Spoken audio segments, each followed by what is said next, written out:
Manderstanding. Learn how to read the cues and understand the motives of the male gender. Written by Landon T. Smith. Narrated by Jim D. Johnston. Introduction. Men, you might say with a roll of your eyes, as you witness a group of hyper-masculine bros high-five. Perhaps your husband has forgotten an anniversary again, or maybe you're stuck dealing with his immaturity for the 40th time this month.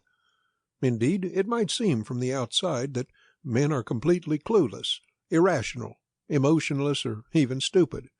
Yet is that really true? Does the masculine mind truly operate in such simplistic terms?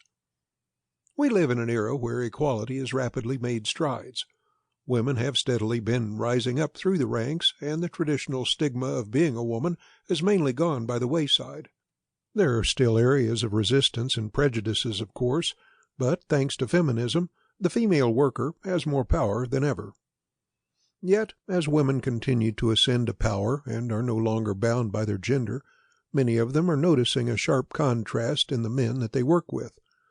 These men are hard to understand, their motives are confusing, and worst of all, it seems from the outset that their actions are highly inconsistent with their personality types.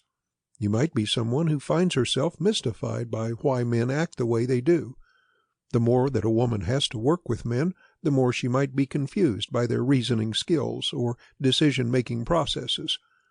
However, are you supposed to get ahead in the workplace without an understanding of the male psyche?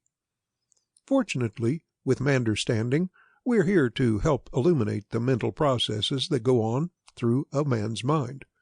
We'll talk about the formation of the male psyche, how he relates to others, what's really happening in his mind, and how you can learn to interact with men on their level.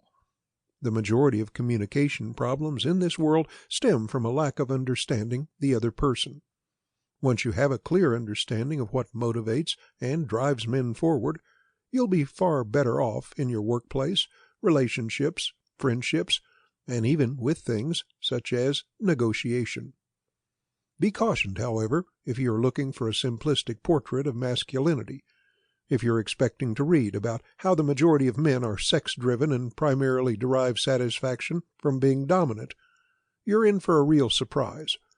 The heart of a man is not driven by his need for sex, nor his need for control, but rather for his need for purpose. Let's move on to the first chapter to see what happens during the first phase of masculine development, boyhood.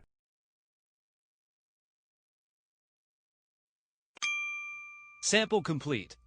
Ready to continue?